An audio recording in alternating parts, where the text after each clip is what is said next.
नमस्कार, स्वागत है आपका हॉर्नबिल टीवी भारत पर। आइए देखते हैं आज की खबरें।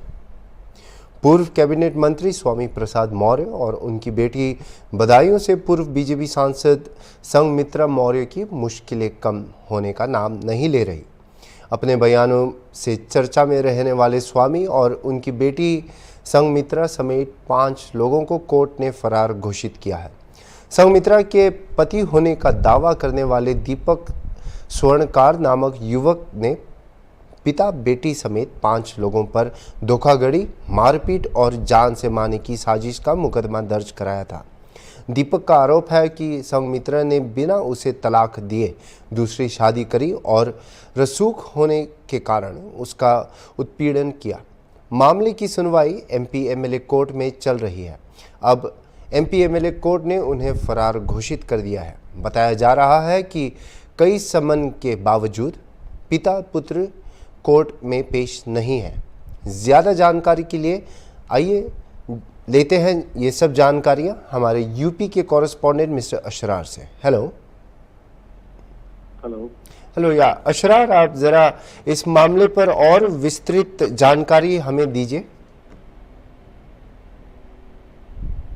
बिल्कुल चैंग, देखिए यूपी सरकार में मंत्री रह चुके कैबिनेट मंत्री स्वामी प्रसाद मौर्य और साथ साथ इनकी एक राष्ट्र समाज पार्टी है, सोशल समाज पार्टी के अध्यक्ष भी हैं ये। उनकी और उनके बेटी की जो मुश्किलें हैं वो और बढ़ती नजर आ रही हैं। कभी अपने बयानों से चर्चा में रहने वाले स्वामी प्रसाद मौर्य अब फरार घोषित किए जा चुके हैं। एमपी एमएलए कोर्ट में इनके बेटी के ऊपर एक मुकदमा चल रहा था जिसमें एक दीपक स्वर्णकार नामक युवक है जो कि सचान गोल्ड सिटी इलाके का रहने वाला है, लखनऊ का, और खुद को पत्रकार बताता है। उसने ये आरोप लगाया है कि पूर्व में उसकी शादी हो चुकी थी संगीता मौर्य के साथ तमाम रीति रिवाजों के साथ, लेकिन उन्होंने बिना उसको बताए ही दूसरी शादी कर ली, जिसके बाद उसने एफआईआर दर्ज कराई है और स्वामी प्रसाद मौर्य, संगीता मौर्य समेत 5 लोगों पर ये मामला दर्ज है जिसकी एमपी एमएलए कोर्ट में जांच चल रही थी।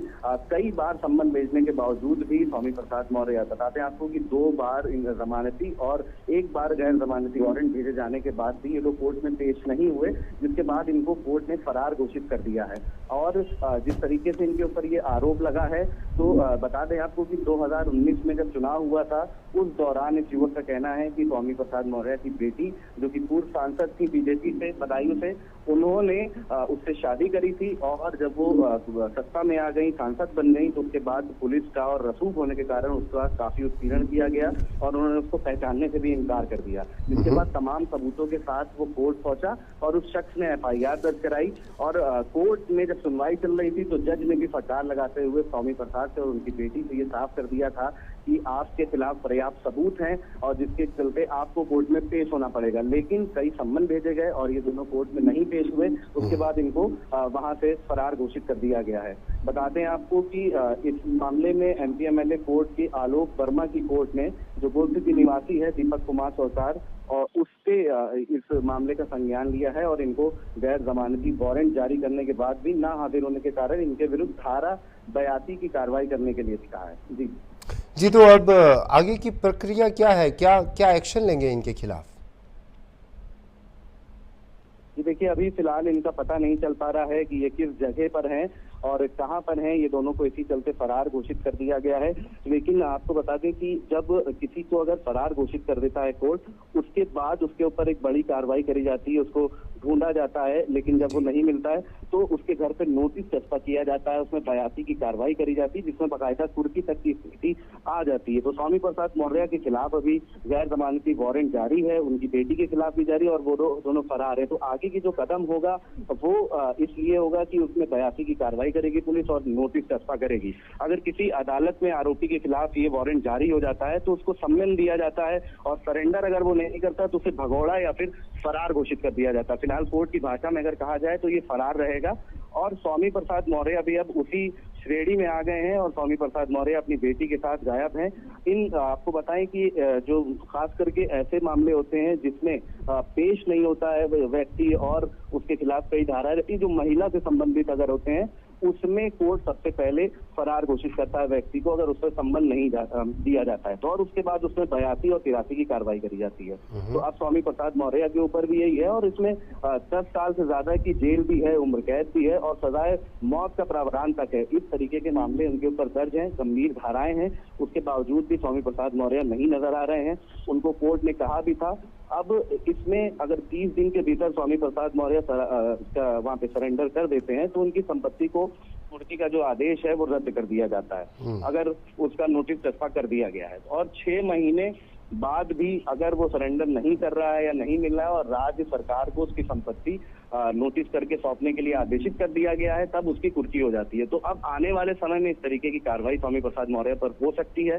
तो वो उनको फिलहाल ढूंढा जा रहा है, लेकिन उनका कुछ भी अता पता नहीं है, और इन तमाम खबरों के बावजूद भी स्वामी प्रसाद मौर्य की तरफ से कोई बयान भी नहीं जारी किया गया मीडिया में। जी। बिना जिस तरह से आरोप लगाया है कि बिना डिवोर्स किए दूसरी शादी की है, मतलब इसका कारण क्या है? क्या कुछ और डिटेल मिल सकता है इस पर? जी देखिए, जो व्यक्ति अपने आप को दावा कर रहा है संगीता मौर्य का पति होने का, दीपक कुमार सरकार नाम है उसका, उस युवक के पास फोटोज हैं, और उसका ये कहना है कि 2019 में चुनाव से पहले उन्होंने उससे शादी करी थी, बाकायदा पूरे रीति रिवाज के साथ ये शादी हुई थी। लेकिन जब 2019 में सांसदीय का चुनाव संगीता मौर्य जीत गई भारतीय जनता पार्टी से, तब उन्होंने उसको पहचानने से इनकार कर दिया, और जब उसने जाकर के कहा कि ऐसा क्यों कर रही हो, तब उन्होंने उसके ऊपर पुलिस के जरिए और गुंडों के जरिए और तमाम जितने भी पैतरे हो सकते थे वो अपना दिए उसका उत्पीड़न करने के लिए और उसको खामोश करने के लिए। लेकिन जब बात नहीं बनी तब उसने वहां पे FIR दर्ज कराई और इस पूरे मामले में जांच की मांग करी है। ये दीपक कुमार जो है, ये खुद को पत्रकार भी बताते हैं, गोल्ड सिटी इलाके के ये रहने वाले हैं, और कई राजनीतिक पार्टियों से भी इनका जुड़ा हुआ, खासकर अभी समाजवादी पार्टी के काफी करीब है ये। तो इनके ऊपर इन सबूत के आधार पर MP MLA कोर्ट में जांच चल रही थी, और इससे पहली सुनवाई में इनको जज द्वारा ये कहा भी गया था कि आपको जब बुलाया जाए तब आप हाजिर होंगे, और उनके आपके खिलाफ पर्याप्त सबूत है। इन्होंने स्वामी प्रसाद मौर्य ने दरवाजा भी खटखटाया था ऊंची अदालत का कि वहां से इनको शायद बेल मिल जाए, इनको मामले में राहत मिल जाए, लेकिन वहां से भी इनकी बेल को पूरी तरीके से खारिज कर दिया गया था। और उसके बाद अब 2 दिन पहले की ये बात है जब स्वामी प्रसाद मौर्य और उनकी बेटी को कोर्ट द्वारा फरार घोषित कर दिया गया है। जी, आपके विस्तृत जानकारी के लिए बहुत धन्यवाद। और इनके खिलाफ और आगे कोर्ट क्या फैसला लेगी या इनके खिलाफ, इनके अगेंस्ट क्या एक्शन लेगी, इसके सारे अपडेट आप देखते रहिए हॉर्नबिल टीवी पर। चलते हैं आगे की खबर पर, जहां संसदीय कार्य मंत्री किरण रिजिजू ने रविवार को विश्वास जताया कि सरकार अच्छा बजट लाएगी और आगामी बजट सत्र अच्छा होगा।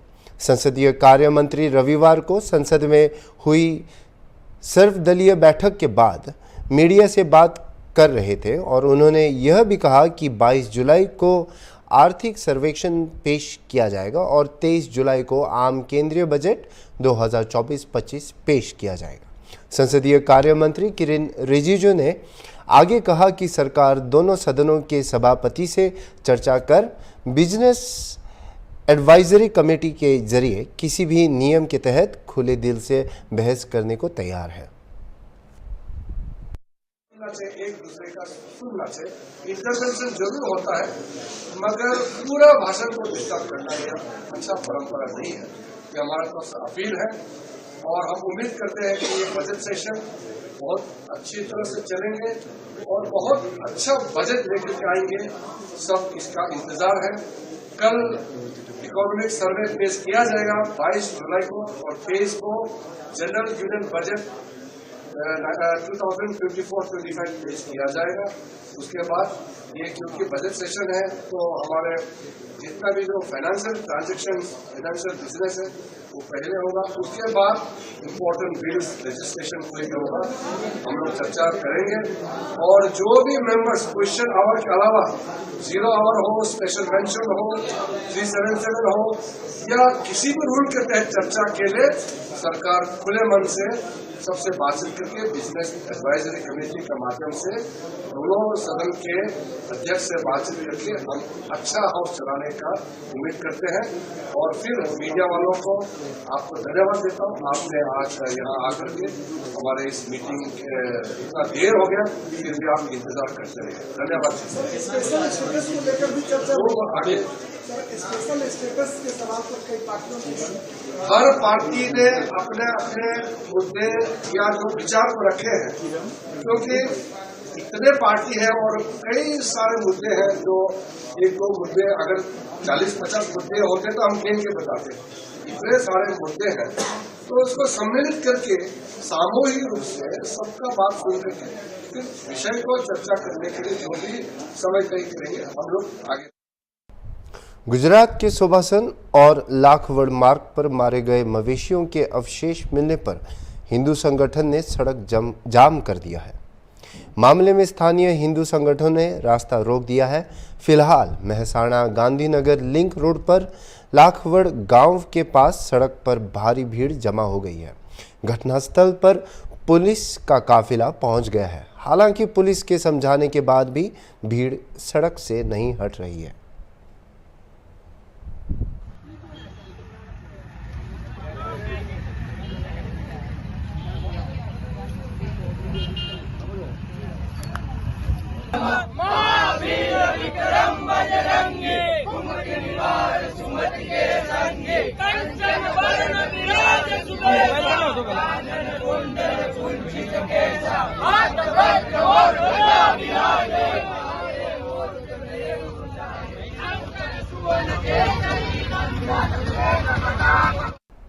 आम आदमी पार्टी के सांसद संजय सिंह ने रविवार को भारतीय जनता पार्टी और दिल्ली के उपराज्यपाल पर दिल्ली के मुख्यमंत्री अरविंद केजरीवाल को जेल में उचित चिकित्सा देखभाल उपलब्ध न कराकर उन्हें मारने की साजिश रचने का आरोप लगाया।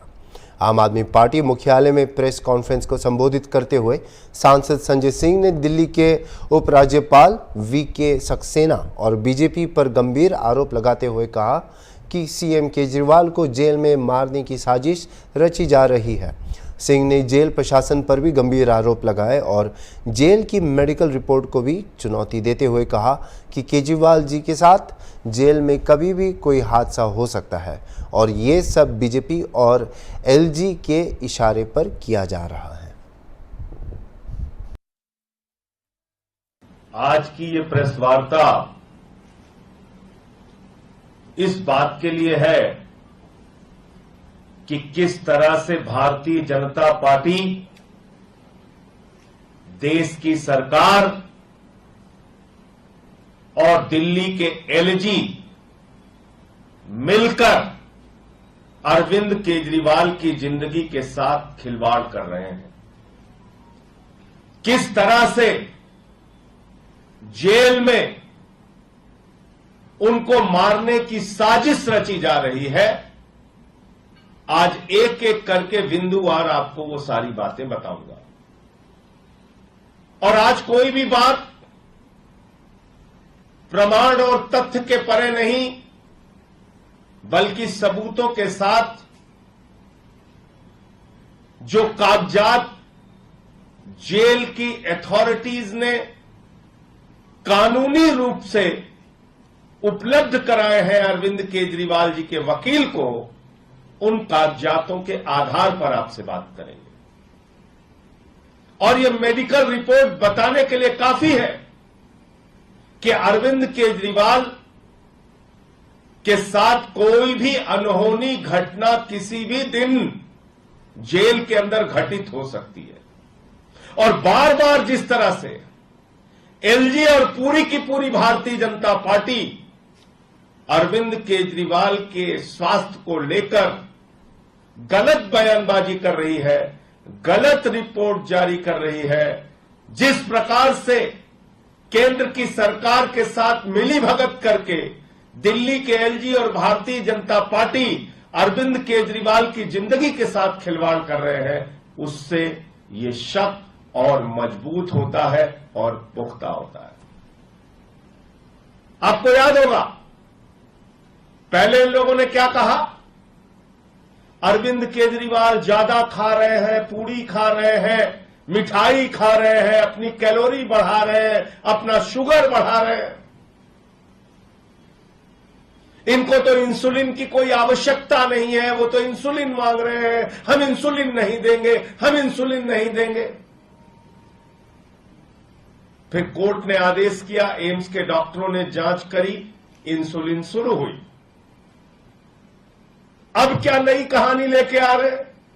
अरविंद केजरीवाल खा ही नहीं रहे हैं, अरविंद केजरीवाल तो कुछ नहीं खा रहे हैं, अरविंद केजरीवाल बिल्कुल भूखे रह रहे हैं, वो अपनी शुगर कम कर रहे हैं। आपने मजाक बना लिया है।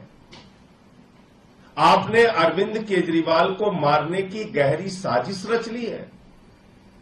कभी कहते हो मिठाई खा लिया, शुगर बढ़ा लिया, कभी कहते हो शुगर घटा लिया, और वो भी रात के समय। 50 से कम अपनी जिंदगी को खुद से मारने के लिए कोई आदमी ऐसे प्रयास करेगा? इसीलिए मैं बार बार दोहरा रहा हूं, भारतीय जनता पार्टी अरविंद केजरीवाल के जीवन के साथ खिलवाड़ कर रही है, उनको मारने की गहरी साजिश रच रही है। संजय सिंह के बयान पर प्रतिक्रिया देते हुए दिल्ली बीजेपी अध्यक्ष वीरेंद्र सचदेवा ने कहा कि आम आदमी पार्टी नेता झूठ बोलकर जनता के बीच भ्रम फैला रहे हैं, जबकि सच्चाई यह है कि केजरीवाल को कोर्ट के आदेश के मुताबिक घर का बना खाना खाने की इजाज़त है। उन्होंने कहा कि इसके बावजूद केजरीवाल कम खाकर वजन कम करने की कोशिश कर रहे हैं। राज्यसभा सांसद संजय सिंह जनाब आज अरविंद केजरीवाल की सेहत को लेकर चिंतित है। बता रहे हैं कि उनका वजन कम हो गया है। जनाब संजय सिंह साहब, जब आप जेल से बाहर आए थे, क्योंकि आप भी जमानत पर हैं, आपका तो वजन बढ़ा हुआ था, सुविधाएं आपको भी मिल रही थी, और उससे बेहतर सुविधाएं अरविंद केजरीवाल को दी जा रही है। माननीय न्यायालय के आदेश पर घर से बना हुआ विशेष पकवान उनके लिए आते हैं, लेकिन अरविंद केजरीवाल खुद जानबूझकर कोताही बरत रहे हैं, अपनी डाइट को कम कर रहे हैं कि किसी तरह से वजन कम हो जाए और मैं माननीय न्यायालय को दिखा सकूं कि हाय देखो तिहाड़ में मेरे साथ क्या हो रहा है। लेकिन ये साजिश बहुत दिन तक चल नहीं सकती।